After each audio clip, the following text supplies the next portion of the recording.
Bem-vindos a mais um JY Podcast. Eu sou o Jota. E eu sou o Y. E aí, então, podemos falar sobre o Sinajug? Não, amiga, mas o nosso amigo Otávio já. Bom dia, Otávio. Bom dia. O Otávio é professor e profissional jurídico e social e ele vai falar um pouquinho pra gente sobre o Senajug.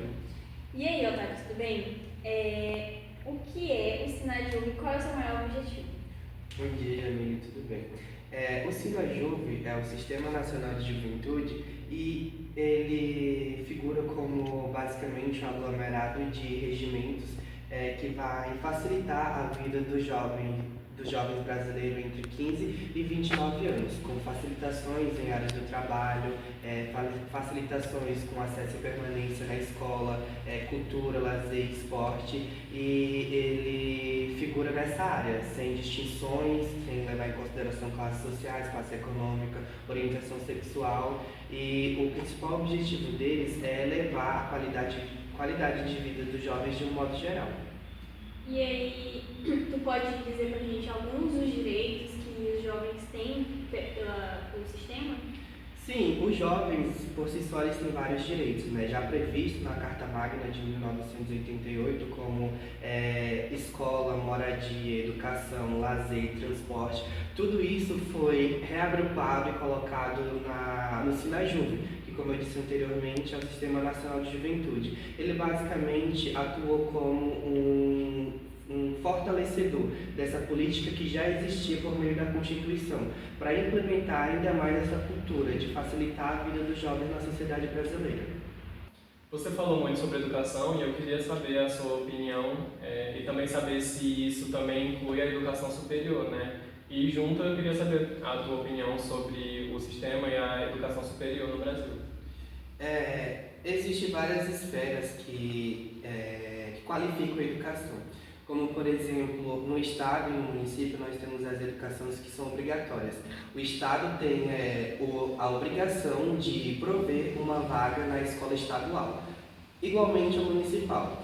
Todavia, o Brasil ele é muito deficitário nesse aspecto de não promover vaga suficiente dentro das universidades federais para todos os cidadãos da sociedade brasileira. Ou seja, a sociedade brasileira ela tem um contingente muito alto de pessoas que necessitam da instrução superior, do nível superior, que são ofertados pelas universidades federais, mas as vagas dentro das universidades federais, elas não vão de encontro com o contingente populacional. São limitadas, né? Elas são bem limitadas nesse aspecto. E aí, a partir disso, essas vagas elas são disputadas pelo Enem, que é o Exame Nacional de Ensino Médio, o que por si só já é uma grave denúncia ao processo educacional, tendo em vista que o novo ensino médio ele recentemente sofreu uma reforma, né, e tirou o que nós tínhamos como uma educação republicana e instaurou no Brasil uma educação neoliberal. Isso é gravíssimo, tendo em vista que agora as pessoas que antigamente tinham realmente acesso a uma educação de qualidade vão continuar tendo. Tecnicamente, as pessoas que sempre estiveram no topo da sociedade continuarão lá, justamente por essa reforma e justamente por essa prova do ensino médio que vai colocar as pessoas dentro da universidade. E eu tenho uma pergunta aqui muito interessante, que é quais são as principais iniciativas do Sistema Nacional de Juventude para reduzir a violência e trazer a segurança para os jovens hoje em dia? Porque esse programa possibilitar que os jovens eles saiam da vida cotidiana e tenham um emprego e vão ser inseridos em outras áreas da sociedade, reduz muitas expectativas de marginalidade. Por exemplo, uma vez que eles poderiam estar fazendo qualquer outra coisa, eles estão trabalhando, estão se especializando em algo, enriquecendo sua cultura, convivendo com outras pessoas. E também ajuda bastante porque no meio da cultura, né? No meio da cultura, a cultura traz muitos jovens da periferia, né, que estão no mundo da criminalidade e acaba que afasta eles desse meio e traz mais para a segurança, né, que é, sei lá, às vezes, por exemplo, uma capoeira, um esporte, né, assim, aleatório, acaba trazendo o jovem para o bem, né. Para o convívio social de modo geral, né? A sociedade ela consegue ser envolvida pela atmosfera que permeia os pensamentos humanos e é de fundamental importância isso, como você falou, nos grupos periféricos, por exemplo, nós já tínhamos pessoas que são tidos dentro da sociedade como marginais, que são aqueles grupos bem famosos do Racionais MCs, onde eles contam e narram a sua trajetória dentro da sociedade, os estigmas que eles sofrem, os preconceitos que assolam a comunidade preta de um modo geral. Então eu acho assim que literalmente o sistema traz um conforto, né, para os jovens, que acaba que trabalha muito nos direitos, né, que a gente tem, que acabou que surgiu, né, assim pra gente e acabou, né? E falando em cultura, eu queria saber também que importância a cultura e o lazer trazem para a vida social dos jovens hoje em dia. Bom, é uma pergunta muito ampla, né? Porque hoje tudo é cultura. Você ir ao cinema é cultura, você escutar música é cultura, você viajar é cultura. Mas é importante porque, de um modo geral, as pessoas vão ter uma bagagem cultural, né? De certo modo, o lazer, tanto o lazer quanto a cultura está envolvido no artigo 215 da Constituição, que diz que a cultura é um benefício de todos. Então, nesse aspecto, ter movimentos que influenciam campanhas culturais, como, por exemplo, filmes, séries, músicas, como shows, por exemplo, e ter construções governamentais ou municipais aquelas áreas onde as pessoas podem se reunir para jogar vôlei, para jogar bola, para jogar handebol, basquete, é de fundamental importância até mesmo para sair da vida cotidiana, né? Tipo, você praticar o esporte é muito bom. Certo. E aí a gente vê a importância do trabalho desde jovem, como por exemplo, né, o Jovem Aprendiz e o CIE, por conta disso, porque hoje em dia, para a gente consumir, querendo ou não, consumir cultura e lazer, muitas vezes precisa de dinheiro.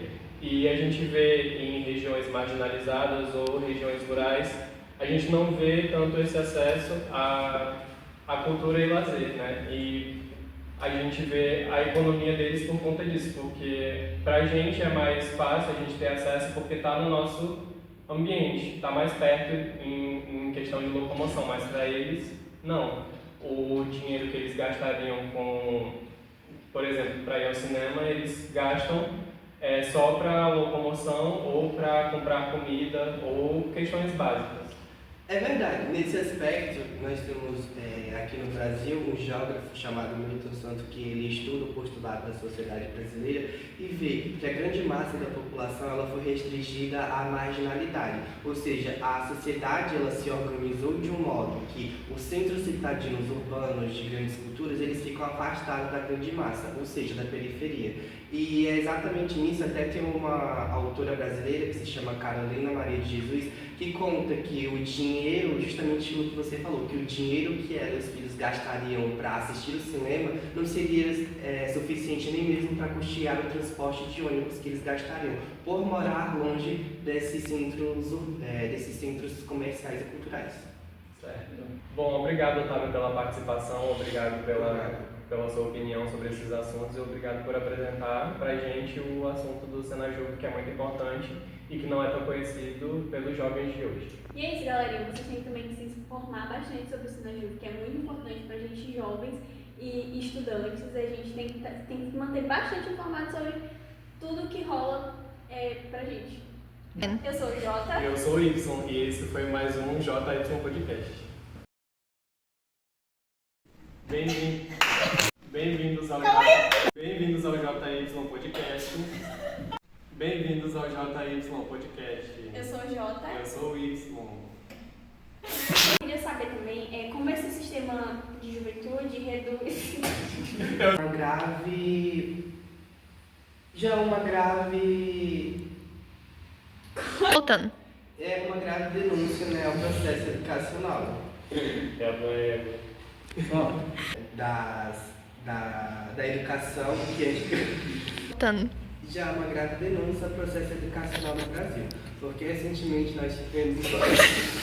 Já uma grave denúncia ao processo educacional, porque recentemente nós tivemos engloba toda a periferia. E é assim que a gente vê a importância do sistema Juventude. E é isso, galera, é assim que a gente vê a importância do Sinejuve. A gente trouxe aqui um especialista muito bom, muito inteligente, o nosso amigo, e que ele entende um pouco do... E esse foi mais um JY Podcast.